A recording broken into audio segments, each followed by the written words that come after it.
Kalau di Sapa Indonesia Malam, saudara, sesi terakhir soal pro kontra pengesahan dari Undang-Undang Cipta Kerja Omnibus Law. Saya ingin satu persatu terakhir ke Mbak Ruka, kemudian ke Pak Mulyanto, terakhir baru ke Bung Tobas. Apakah benar bahwa Undang-Undang Cipta Kerja ini satu-satunya jalan?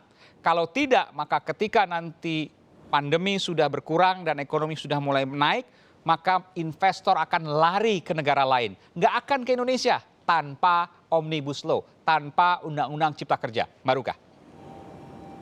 Saya tidak percaya, ya. Yang pertama karena dari pengalaman selama ini, justru persoalan masalah konflik-konflik agraria, masalah atas konflik-konflik di wilayah adat tidak pernah diselesaikan. Dan di dalam undang-undang ini, yang ada saat ini, Undang-Undang Silaka itu tidak menjamin bahwa ini akan menyelesaikan masalah-masalah agraria. Nah, tanpa kemudahan berinvestasi seperti Undang-Undang Silaka ini, maka perusahaan pun gitu, masalah kita ini kan oligarki. Masalah kita ini adalah oligarki di mana pemerintah dan aparat itu tidak menempatkan lagi dirinya sebagai pelindung dan pelayan masyarakat, tapi melindungi perusahaan. Yang disebutkan oleh Pak Tobas tadi itu benar secara normatif. Tapi kan setiap kali seperti itu, kalau seperti itu tidak ada undang-undang perburuhan, tidak ada kemudian tripartit penyelesaian oleh Kementerian Tenaga Kerja, kan tidak seperti apa yang disampaikan oleh Mbak Ruka, terlalu ekstrim itu. Bukan terlalu ekstrim, Mas. Kita lihat ya, kalau mau kita diskusi khusus tentang bagaimana masalah konflik agraria yang selama ini dihadapi oleh masyarakat adat dan juga oleh petani gitu. Ya. Masa kemudian sama sekali tidak dikatakan pemerintah tidak berpikir pada buruh dan juga masyarakat adat, kan tidak demikian juga. Iya, memang tidak. Bahkan ketika Mahkamah Konstitusi sudah mengatakan bahwa masyarakat adat punya hak atas wilayah adatnya dan hutan adatnya, sampai hari ini angka Presiden Jokowi adalah 31.000 hektar. Bahkan masalah konflik-konflik yang selama ini menjadi warisan sejarah dari pemerintah, itu kemudian di masyarakat adat dijadikan sandera untuk menyelesaikan masalah-masalah itu. Oke, bahwa ada persoalan-persoalan iya, bahwa ada kekurangan iya, tapi dikatakan sama sekali tidak, tentu tidak ada. Tentu tidak demikian maksud saya. Kenapa? Karena di Kementerian Tenaga Kerja soal buruh misalnya ada tripartit, buruh, perusahaan dan pemerintah. Itu kan kemudian ada niat baik di situ. Tapi baiklah kemudian saya percaya, Mas, tapi itu menjadi catatan. Saya ke Pak Mulyanto, nanti saya berikan lagi kalau sana memang nanti ada tanggapan. Saya ke Pak Mulyanto, silakan Pak Mulyanto. Ya, saya kan membaca ini berbagai pandangan. Salah satunya adalah dari World Economic Forum, bahwa faktor penghambat investasi di Indonesia itu sudah disurvei hampir setiap tahun, kecuali tahun 2020 dan 2019 saja yang dimunculkan. Jawabannya adalah yang pertama adalah korupsi, yang kedua adalah governance.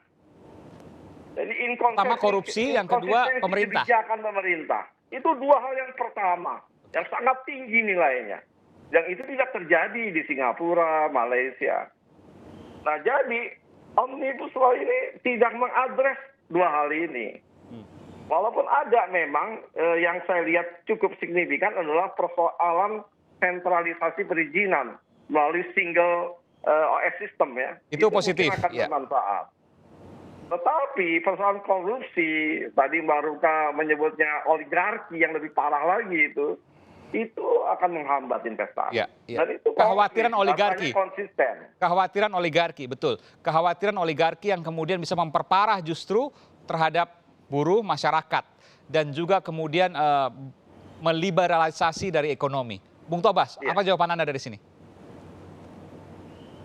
Ya, saya akan melihat ini dari dua sisi. Di satu sisi pemerintah, di satu sisi DPR. Ya. Pemerintah berdasarkan kajian yang dilakukan oleh pemerintah meyakini bahwa memang jika tidak dilakukan pemberesan ya terhadap sistem perizinan, terhadap sistem birokrasi yang ada di Indonesia ini, maka mereka pemerintah khawatir bahwa investor akan lari ke negara-negara lain, contohnya Thailand atau Vietnam.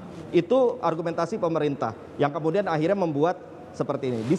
Di sisi lain adalah DPR. DPR atas dari usulan-usulan norma yang diajukan pemerintah terkait dengan permasalahan-permasalahan yang mereka yakini jika ini dibereskan, ini akan bisa menjaga atau memulihkan ekonomi Indonesia, maka sisi DPR adalah menjaga agar jangan sampai kemudian itu kebablasan. Ya, jangan sampai kemudian hal-hal yang kita khawatirkan bahwa itu akan merepresi rakyat, bahwa itu akan mengambil hak-hak rakyat, kita coba perbaiki dalam proses pembahasan. Dan itu sudah terjadi. Nah, artinya kalau kita bicara di draft yang awal, memang mungkin kekhawatiran-kekhawatiran yang muncul itu akan sangat besar. Tapi alhamdulillah dalam proses ada perubahan ini beberapa sudah kita lakukan perbaikan. Oke, pertanyaan saya singkat saja. Ketika nanti dalam perjalanan perlu kemudian ada perbaikan, bagaimana caranya? Nah, jadi begini, yang salah satu yang tadi disampaikan oleh Pak Mulyanto adalah soal online system, ya, online single system untuk perizinan berusaha. Itu bagian dari upaya kita untuk meminimalisir potensi korupsi. Nah, itu satu hal. Di sisi lain, ketika kita membuka ruang yang besar bagi investasi untuk masuk, maka tentu kita harus menjaga jangan sampai itu tadi. Jangan sampai kemudian melakukan ekspansi yang akan mengambil hak-hak rakyat dan sebagainya. Dan itu sudah kita pikirkan ketika kita melakukan pembahasan di DPR. Kita berikan batas-batasnya. Jadi dalam proses pembahasan ini banyak batas-batas yang kita berikan untuk mencegah hal-hal yang tidak kita inginkan. Baik, jadi ada perbaikan yang mungkin belum tersampaikan. Ini soal komunikasi berarti. Terima kasih. Saya boleh minta waktu sedikit, Aiman? Waktu sudah habis, tapi silakan dikit saja. Oke, jadi gini, sebagai contoh ya, misalnya kekhawatiran soal pendidikan. Kalau saja draft awal masih ada klaster pendidikan, maka itu betul akan bermasalah. Tapi karena itu sudah dicabut, berarti potensinya menjadi berkurang. Kemudian juga soal ketenagakerjaan. Dari awal Partai Nasdem memang menginginkan agar klaster ketenagakerjaan dicabut dari RUU Cipta Kerja.